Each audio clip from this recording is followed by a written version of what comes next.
Lo, I have something for you po. Paborito niyo po.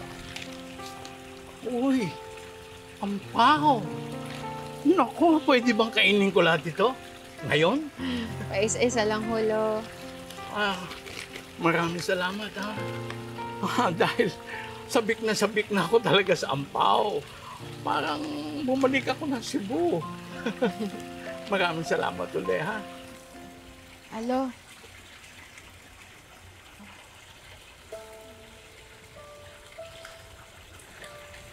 Pwede ko ba kayong yakapin?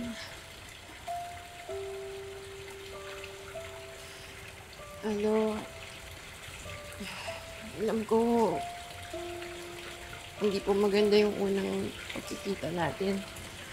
Tsaka baka yung isip niya po na spoiled brat po ako. Pero Lo, naiintindihan ko na po kung bakit niyo lagi sinasabi sa akin na dapat ako magbasa ng madaming libro. At unti-unti po, trying to change naman po. Lo, miss na miss ko lang po si Daddy. Kaya kung mayayakap ko po kayo, siguro parang nayakap ko na rin po si Daddy.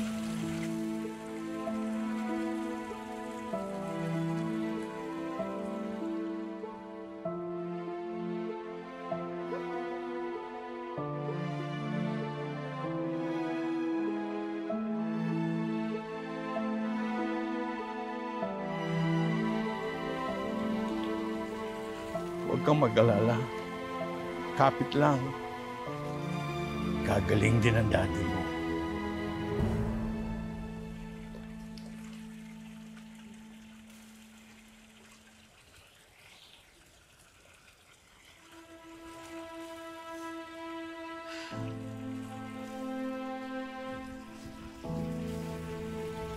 Zoe.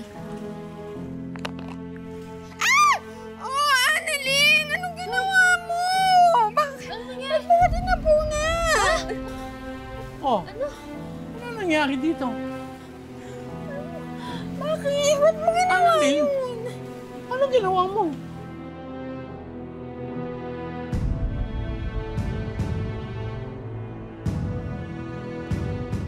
Lo, hindi po ako may gawa niyan. Zoe, ba't ako'y pinagbibintangan mo? Alam mo, hindi ko ginawa yan. Ikaw gumawa niya sa sarili mo. Ba't ko naman gagawin yung sa sarili ko? Hindi naman ako baliw eh. Ako na nga akong natapunan dito. Ako pa yung pagbumukain mong sinungaling. Zoe, hindi kita tinapunan yan. Alam mo, ikaw gumawa sa sarili mo niyan. Bakit? Para mukha kang nakakaawa, tapos mukha kong masama sa harap ni Lolo? Ganun ba? Hindi. Annalyn, bakit nangyayari ito? Dahil ba dito sa ampaw? Dahil hindi ko tinanggap yung ampaw na galing sa'yo? Tinanggap ko yung galing kay Zoe? Yung ba yun? No, hindi po. Hindi naman po ako ganun kapeti para gawin po yun. Annalyn, mag-sorry ka kay Zoe. Pero Lo, hindi ko nga... Mag-sorry ka, Annalyn.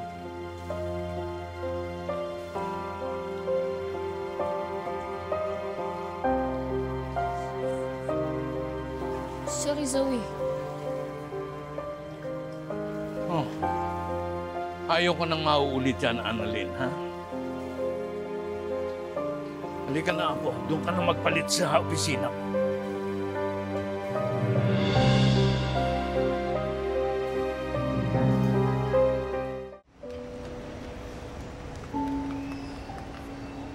Meron ba kayong ampaw dito, yung galing Cebu? Naku, wala po, sir, eh.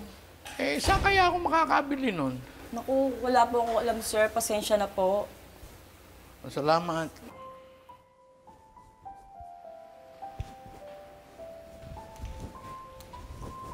Nakala. Oy! Kagagaling lang dito ng lolo mo. Oh, ano pong ginawa dito ni Lolo Pepe? Ewan ko sa kanya, parang may hinahanap na pagkain. Galing Cebu. Ano pong sabi niya? Malay ko sa kanya, hindi naman kami nag-uusap nun. Ang dating sa akin ng matandang yon, suplado. Pero, nakakasiguro ako naghahanap siya ng pagkain. Galing Cebu, parang ampaw. The most common complication of a transsphenoidal surgery is diabetes insipidus. Actually, Doc, it's CSFD.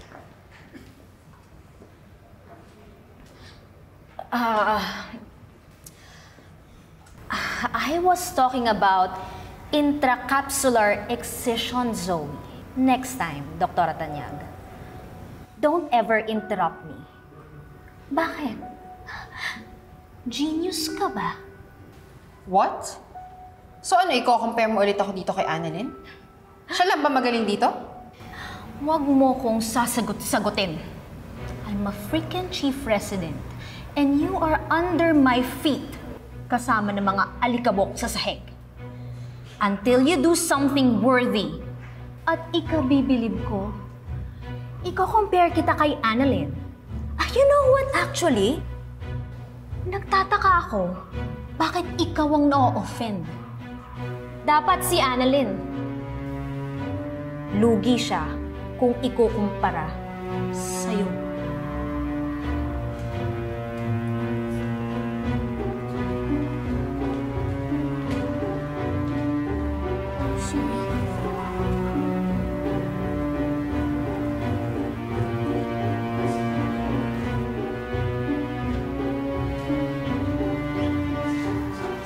Joey, Hello. nakita ko yung nangyari dito. Gusto mo sabunin ko yung bibig niya si Dr. Minora? Sobra siya magsalita, ha? Ay. Hello, okay na po. Baka sabihan pa ako na sumbongera or kung ano man po. Hello, sanay na po akong napapaya dahil kay Annalyn. Kay Annalyn? Opo. Siya ko kasing paborito ni Dr. Minor eh. Kaya para sa kanya, siya yung magaling, siya yung laging tama. Lo, alam niyo kung ano yung masakit. Hindi man lang ako pinagtanggol ng kapatid ko. Hinayaan niya akong maliitin ni Dr. Minor. Feeling ko hindi ako doktor eh. Ang hirap. Hirap ng ganito. Ganito na lang palagi. Feeling ko hindi ako magaling. Lagi na lang akong nai-chipwera dahil kay Annalyn. Tsaka Lol, alam niyo, ever since na nakoma si Dad, parang feeling ko wala na akong confidence sa sarili ko. Tapos, si Mami, lagi pang busy. Feeling ko, mag-isa na lang ako. Wala akong kakampi.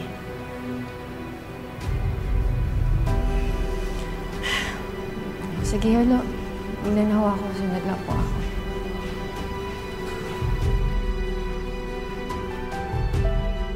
Nay, nahihirapan po ba kayo huminga? Nagsuka po ba kayo?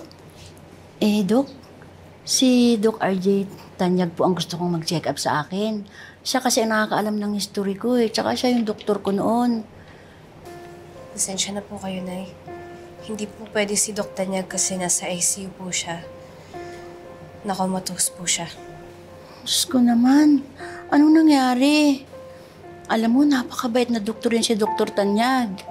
Ang alam ko, may anak din si Dr. Tanyag na doktor din. At magaling din. Nay, siya po yun. Yung anak ni Dr. Tanyag na magaling. Oo, Nay. Ito si Doc Annalyn. Genius po siya. Genius ka pala. Kay bata mong doktor. Ang galing mo. Manang-mana ka sa tatay mo. Moira, sandali. Carlos, you shouldn't even be here. Umalis ka na. Baka makita ka pa ni Zoe. Moira, ano ba Para nangyayari? mo ng awa, Carlos. Umalis ka na.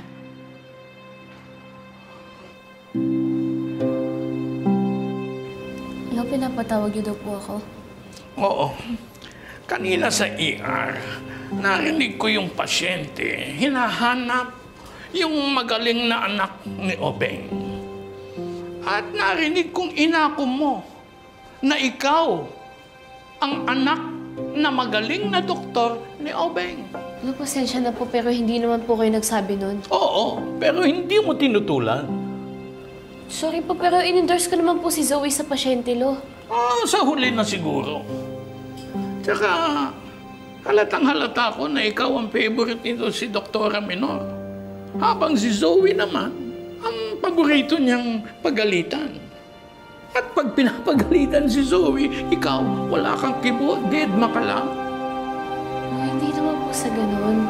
Hindi po kasi namin pwedeng sagutin yung mga chief risk po namin. Alam kong magaling ka, Annalyn. Pero, wag mo namang gawing kulelat yung kapatid mo. Lo, wala naman po akong ganung intensyon eh. Oo nga, pero yun ang nararamdaman ni Zoe, pati ako. Lagi na lang ikaw ang bida. Pagkatapos, nagtapunan ba kayo ng milk tea? Tinapunan mo pa siya ng milk tea. Ano ba? Lo, hindi ko nga po ginawa yan. Hindi ko naman po tatapunan si Zoe ng milk tea. Ay nako, sumasakit na ang ulo ko sa inyo. Sanay ako sa mga empleyado na gustong mapalapit sa akin. Sa dami ng empleyado ko, alam ko na kung sino sumisip-sip. Hindi mo kailangan yun. Kasi magaling ka naman. Pero, ang gusto ko lang ay lumugar ka. Alam ko, anak ka rin ng anak ko, apo kita. Pero, tandaan mo, si Zoe ang legitimate na anak ni Obeng.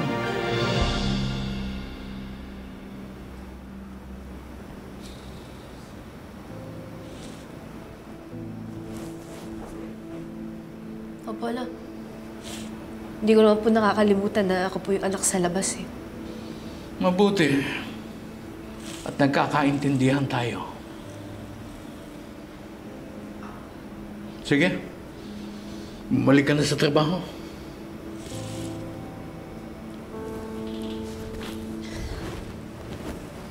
Sige po.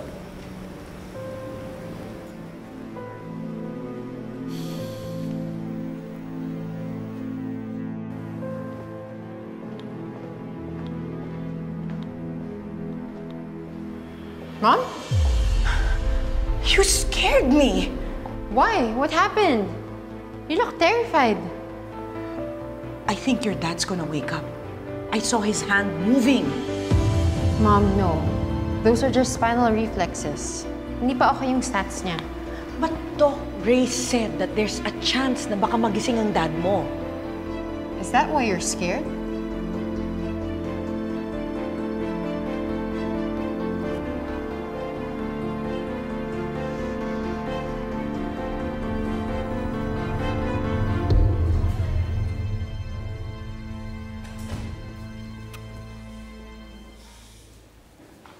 Apo, bakit hindi mo ginagalaw yung sopas mo? Lalamig yan. Ba't ka ba nagkakaganyan? May nangyari ba? Napagsabihan po kasi ako ni Lolo Pepe. Napagsabihan na ano? Sinabihan niya po ako na dapat matuto po akong lumugar sa tama. Kasi hindi naman po ako yung totoong anak ni Doc RJ. Masakit po pala, Lola, no? Yung papamukha po sa akin na anak po ako sa labas. Gusto mo sapukin ko yung matandang yon? Sabihin mo lang. Lola, wag na po. Totoo naman po yung sinasabi niya eh. Dapat nga po, masanay na ako eh. Kaya mo, Apo. Ang mga mapagpakumbabayan ang itinataas ng Diyos. Darating ang araw, lalamunin nila lahat ng mga sinabi nila. At pagdating niyan, hahalakhakan ko lang ang matandang Pepe na yan. Na!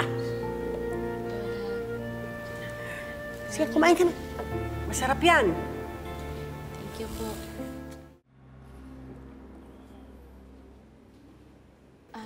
Sige po, kuya, okay na.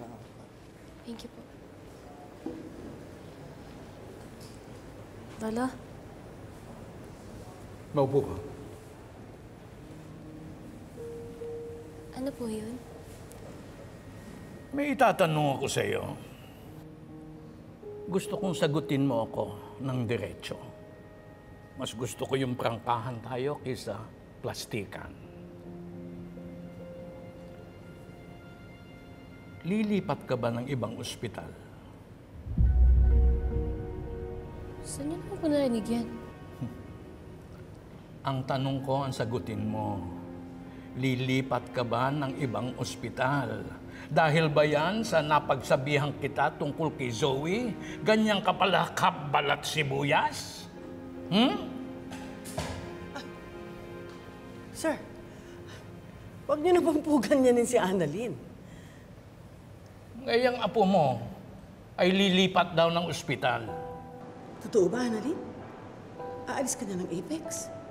Wala, hindi po totoo yun. Hindi ko nga po alam kung saan niyo po narinig yung lolo eh. Pero yung totoo po, hindi po ako lilipat ng ibang ospital. Nahihiya ka lang aminin. Pero alam ko, dahil yan sa napagsabihan kita tungkol kay Zoe. Lo, kahit pinapamukha niyo po sa akin na anak po ko sa labas, hindi po ako lilipat ng ospital. Sir, hindi po kayo dapat nagsasalita ng ganyan. Pareho niyo pong apo yan eh. Silang dalawa ni Zoe. Dapat hindi po sa bibig ninyo nang gagaling ang mga salitang ganyan. Paano po kung iba po ang nagtrato sa kanya ng ganyan, matutuwa ba kayo? Sinesermonan mo ba ka? Di po. Kaya lang po sa edad niyo po yan eh. Dapat po eh. Sinesermonan niyo siya tungkol sa tama at mali. Ang magsalita po ng ganyan eh, isipin niyo, ngayon lang ninyo uli nakasama ang apo ninyo eh. Ngayon lang ninyo nakakasama ang apo ninyo. Huwag naman po ganyan. Hindi dapat kayo nagsasalita ng ganyan sa kanya. Naman na po. Lo, wala po akong balak umalis ng ospital. Kaya pala nakipag-meeting ka sa East Ridge Medical Hospital. Yan ba ang hindi aalis? Iiwan mo ang tatay mo habang nag-aagaw buhay siya? Ni hindi mo alam kung mabubuhay o mamamatay ang tatay mo. Pero aalis ka. Kaya ba ng konsyensya mo yun? Anong klaseng anak ka?